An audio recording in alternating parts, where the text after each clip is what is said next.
Oh, so last night after I was playing Starfield, I got an achievement, right? And when I looked at the achievement, let me look up the achievement real fast on my phone. All right, so the achievement that I saw last night, and I started laughing about this, right? And I brought it up a couple weeks ago, and then I started thinking about it. I was like, wait a minute, this is a ridiculous one because, okay, so one of the achievements, and I got like literally on the first day. So I want you to put in this in perspective wise of all the shit talking that you hear about Starfield and people saying it's a dumb game, it's stupid and stuff. Okay, we're all into the Starfield enter space for the first time. Enter space for the first time, okay, is 72.22%. So 28% of the people that bought the game, played the game on Game Pass, whatever, never even got into the ship to go to space, okay? Now, rough numbers, okay? Rough numbers, because let me get this here. We got 28% of 13 million is 364,000 people, right? No, that's 1, 2, 3, 4, 5, 6. I'm sorry, that's 3.6 million people, okay? 3.6 million people that never went to space. Out of the 13 million, 3.6 million of them didn't even touch space, okay?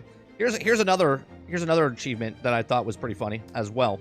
This one is mind-boggling. Are you ready for this one, guys? Okay. The achievement's called Dust Off, okay? Reach level 5. Reach level 5, okay? How many people do you think reached level 5? Now, obviously, there's Steam, there's Game Pass, and then there's, you know, Xbox, but the achievements only count for, I don't think the Steam accounts for that, right? This is only Xbox and PC that get it from Windows or whatnot. Now, obviously, when I'm doing the 13 million, that's what we know that played, but we don't know what the actual divvy is, okay? Reach level 5, okay? Reach level 5 is 44.47%. 44.47, okay? Okay, so what's 44% of 13 million, okay? So 5.7 million people got to level 5 out of 13 million people. 5.7 million people got to level 5 out of the 13 million. That is a ridiculous number. 5 whole levels, that's way too much time, right? And you think people want to put 100 hours into a battle pass. They don't even want to put enough time in to get to level 5 in a game. Robert Jones, talking about Starfield, I never made it to level 5. How many hours do you have into the game, Jones? Just so I can see how long it potentially gets to level 5, because I don't remember.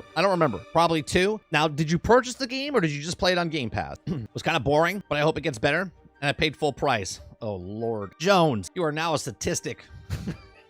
So now, wait, you paid full price. Did you play it? Did you buy it day one? Or did you get the 5 days early access and pay the additional $30? You wanted to own it, but you don't like it. Crowded said, what really fun about Starfield is that I think the game would have actually been better if it was nothing more than Fallout in space. What they ended up with just didn't work for many. But it is Fallout in space. You know what the funny part is, Titan? I don't think Jones is rare. I think a lot of people bought it full price. I think a lot of people bought Starfield for full price. And that's what I think a lot of us don't grasp, right? A lot of people bought it because they wanted to own the game. Is there a such thing as hate owning a game? I would say yes. I don't think Jones is the one that's buying it and he's a hater. But I do believe there are people that hate buy. I mean, there's people that hate watch. So why wouldn't there be someone that hate buy? Jones says, I wouldn't say I didn't like it. I haven't put enough time to say like or not yet. Okay. Eclipse says, I think it's curious of Game Pass, or the curse of Game Pass. Like, I love it. But if you look at the Xbox reviews and Lies of P, it's like 2 stars because people usually don't play games like that or try it. Right. See, there's another aspect of why that I don't think a lot of people brought up. You don't have to buy it to leave a review. You can download on Game Pass and leave a review. No, Starfield is mission-based. Skyrim and Fallout are exploration-based. No, you can literally just explore. Crowded, you saying that shows me that you know nothing about Starfield. Like, literally, I don't have to take any quests. I can literally explore and come across a random NPC give me a quest line to go do something. I can literally go to the job listing board and just be a bounty hunter and take people out. I can literally just go to a board and just ship goods from one place to another. Like, saying that shows me that you know nothing about Starfield. You know about Starfield because of what people have spoken of. I only know what I've seen people say. Most people say that the exploration is pointless and boring. But do you see how fast that goalpost just moved with your statement? You say something, it's false, and then you say, well, I only know what people have been speaking, right? And those people don't know what they're talking about either, because a lot of people, and apparently 5.7 million are the only people that made it to level 5. So everybody else out of the 13 million potentially that bought the game have not got to level 5. So that would take out, 7 million people. People don't play games, they try games. Gamers play games. Look how many people tried Starfield, but then stopped playing. Water says, I have near 120 hours in the game, and I've only done 5 main missions. Yeah, that's not right. What about the randomly generated planets and quests? That's what I'm saying. Jones says, I would rather own Starfield because of the type of game and length. I don't want to sub and cancel every time I want to play it. I had a hefty gift card. No, I get that, Jones. I get that. I'm not giving you shit because you bought it and didn't play it. What I'm saying is that you bought the game and you haven't tried it. So it's like, why did you buy it? Because you could buy it down the road, right? It's not like it's going to non-exist 2 years from now. Even if they shut down the servers or whatever, right? Or stop selling it. Like, it's digital. You didn't have to buy it day one is what I'm getting at. And you didn't have to buy it, but you wanted to buy it because you wanted to own it because of the size and scope of it. I get that. If Starfield was made by Insomniac, nobody would complain. Yeah, probably. I have like 120 hours in that game, and I think I have completed like 3 storylines. I bet if Bethesda was still own its own company and not owned by Microsoft, it'd not be getting slammed on the daily basis. Well, of course, Kylo, because then it also wouldn't be just on Microsoft, right? It would be on all platforms. Crowd says, well, I don't know then. I played Fallout 4 for a handful of hours, and I had to turn it off because I was so bored. I love the early games, though. Can't explain it. But it's okay. It's okay if you don't like a game, right? Maybe Fallout is not for you, right? Lots of people like lots of different games, and that might not be your genre of game. And and I'm not pointing you out. This is what a big portion of the gamers have. The hype comes, people talk up a game. Like if I like American Truck Simulator, which I do, okay, it's a very boring trucking game, but there's a core fan base that loves that game. But if I play it and hype it up, everyone's like, oh, I'm gonna give it a shot. And they go buy the game like, fucking boring, right? That game is just not for you. But because I'm excited for it, it becomes like contagious. Right? And then if it's a big AAA game, it goes on above and beyond that, because if it's a big AAA game, then everyone gets hyped up and they're like, I don't even know what that is, but I'm going to buy it because everyone's hyping it up. And then they get it and they're like, I don't know what to do. Lots of people are bored with Bethesda games in general because they're not hand-holding. You can literally start in the game and never do a main quest in Skyrim or Fallout 3 or Fallout 4 or Starfield. And you'd be like, where do I have to go? What do I have to do? This game is so big. I'm so overwhelmed. I'm done. It's boring. It's bullshit, right? And that's what happened. You would think it because it's not at all platforms that would have also added more to the game. Nah, ATS is elite. I think so. Hype is the biggest double-edged sword in game. Fallout 3 and New Vegas were some of my favorite games, though. Okay, but just like your taste buds, they change, and you might not like that type of game anymore. I should have known I outgrew Bethesda. Yeah, there you go. El Dente is saying I should have known that I've outgrew Bethesda games once I didn't finish Fallout 4. But here's another thing, Eclipse, what you're saying, right? You're saying you didn't like Fallout 4, right? And you did like Starfield. You like sci-fi games more than post-apocalyptic games, right? 2 different completely type of games. Their settings are completely different. Stealth says, everything's okay. I'm here now. What's going on, Stealth? Happy New Year, man. The main reason I bought my steering wheel was ATS. I got to try Lawnmower Sim still. I tried Lawnmower Sim, and it was funny. My wife, I was playing it. I was just testing it out, right? I was trying it. It was going, because it was on Game Pass. So I was going back and forth and just doing it. She walks in and goes, "Fuck you doing?" I was like, I'm playing Lawnmower Simulator. She goes, you're mowing the lawn in a video game? I was like, yeah. She goes, Jesus Christ. She just walks out. And I was like, maybe she's right. Maybe there's some games that shouldn't be made. I bought an Xbox Series X for Starfield, and now it's a paperweight, like my Switch. I mean, you can sell it. I mean, it's a nice paperweight. Nice paperweight, though. Why? I have a question, though, El Dente. You have a nice computer, don't you? Why did you buy it for Xbox and not just for PC? Gym Simulator. Is that a thing? Is that an actual thing? Wait a minute. Is Gym Simulator an actual thing?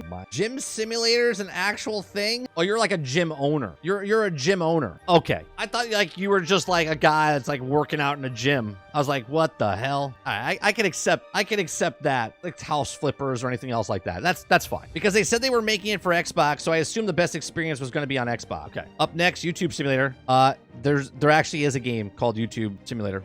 It was made by little YouTubers. What do you think they will add or change if they remake Fallout 3? I think they just upgrade the graphic to like Starfield, but apparently everyone thinks the graphics didn't get upgraded, so I don't think they would add much. Right, but they would just change, well, they wouldn't change the engine, El Dente. They would just use the new engine. Steam Simulator. Buy games and don't play them. Less loading time, more seamless travel in Fallout 3. Yeah, there would still be load screens. There would still be load screen, for sure. So far, continuing playing through Starfield the last 2 days, I'm doing the main story stuff. My biggest complaints about Starfield is where you get your powers from. Like the powers where you go in to get the powers and you have to fly around a freaking room and collect the things, and then you go in the ball and it spins. Like, that is terrible. That is the worst. That is the worst part. That's the main story, and there's like 25 different powers. So you're doing that 25 different times. And where I think people look at it and go, this game's trash, is because they just did the main story, and they just did that. And they didn't go do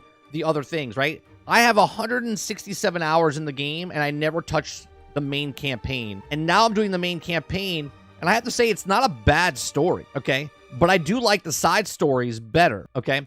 But I think a lot of people don't like the main story because, let's be honest, it's fucking about multiverses and shit, right? And I haven't finished it yet, but so no one come in and, like, be a dick and ruin it. But we're up to a certain point, and I'm like, I can understand why people don't, but I'm in this cool mission right now. We're probably going to finish it tonight after the podcast. So we're going to do GXG tonight, and then I'm going to go back into Starfield and complete that, at least that one mission. You guys told me last night it's like 2 hours long, and I was like, I'll pause. What was the letdown part, Chris? What didn't you like about Starfield? What was the letdown, the overall letdown, you said? Letdown is overall. The second is stealth. Yeah, I just feel like where you collect the powers, like you're beating like the star, I don't even know if I should say, the bad guys. I think you should be beating bad guys, okay? And there's like different bosses and different things. They could have done something good there, and they kind of screwed it up. I would have taken this, okay? You fly around the room, you get the power, and then the wheel opens up, and then you go through a portal, and then you fight a boss, okay? You fight a boss. I would have taken that. That would have been awesome. The fact that there was an NPC with my last name, which isn't common, really got me excited. That's what sold you on the game, Dante?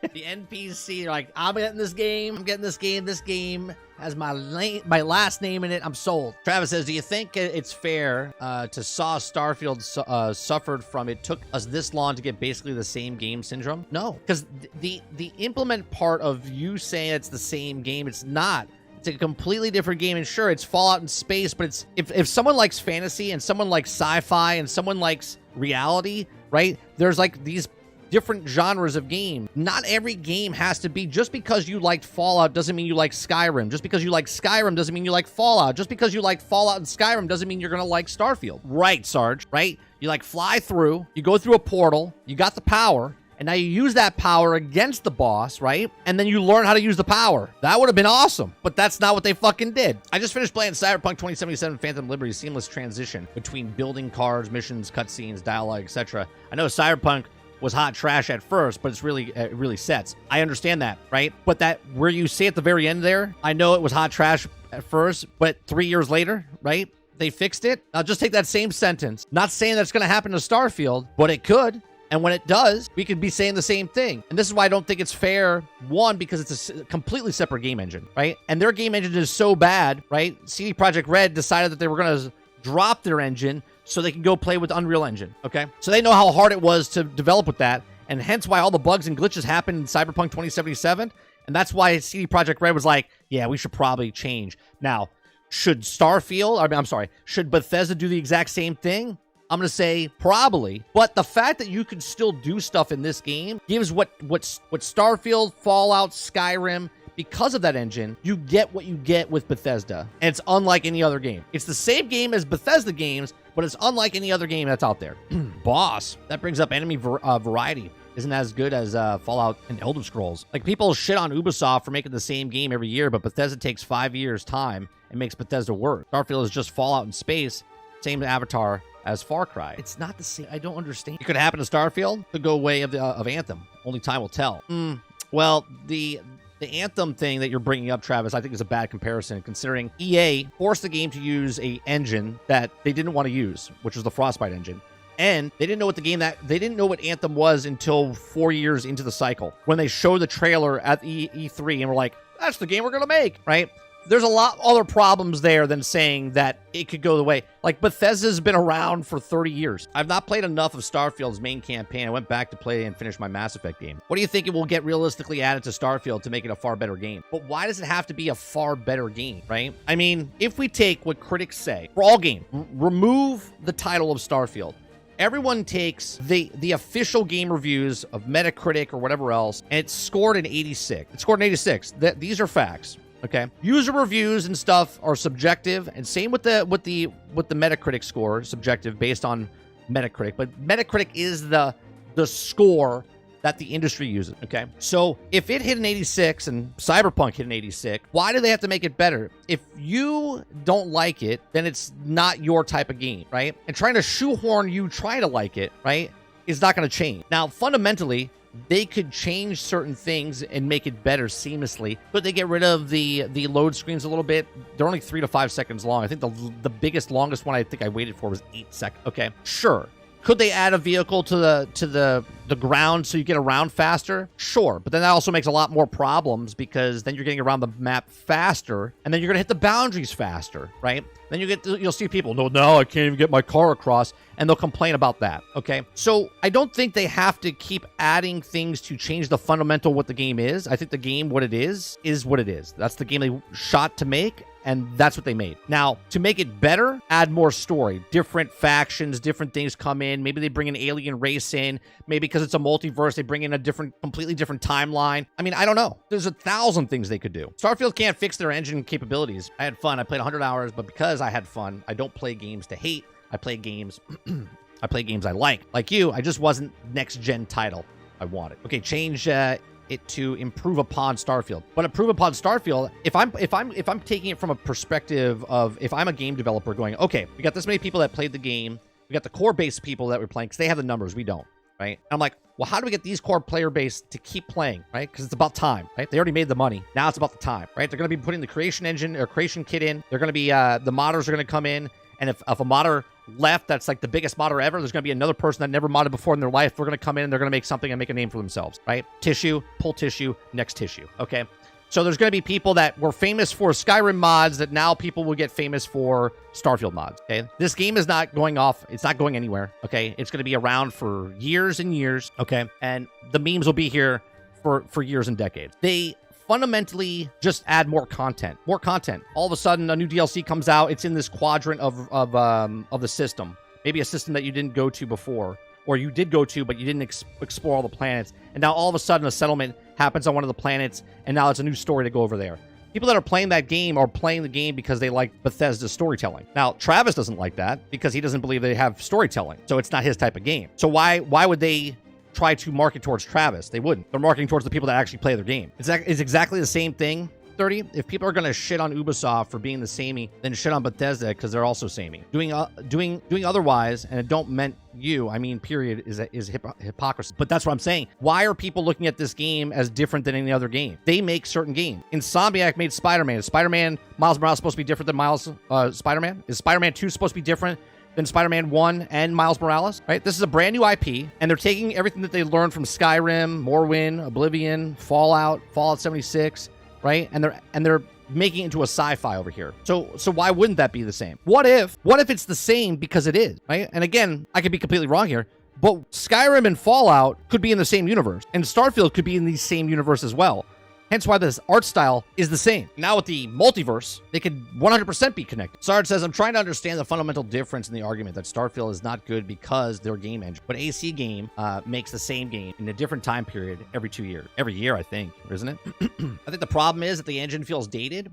But couldn't you see that it was dated before you made the purchase? And I'm not saying you personally, Robert, but they gave you a 45-minute long preview program, like preview session of the game. Couldn't you tell that the NPCs, the way they look? Did you see Starfield has more hours played than Baldur's Gate 3? Yeah, but there's a lot of differences there, right? One, didn't Baldur's Gate 3 come out only on one system in the beginning and then came out later on PlayStation, now Xbox, where Starfield came out on all, came out on PC and Xbox and whatnot all at the same time. So, there's a difference there. And I don't think there's as many people played or whatever Baldur's Gate 3 in that time frame. So I hate when they bring numbers out like that. And I hate comparison things like that. Oh, to me, that sounds like a fanboy did research half-assed and then posted on Twitter just to make a fact that because they like Starfield and they're like, oh, look, more people played this than this game and everyone loves this game. I think that's just, silly. Let's see. Ubisoft and Bethesda had different marketing hype, fans' expectation. Fan expectations are the problem, not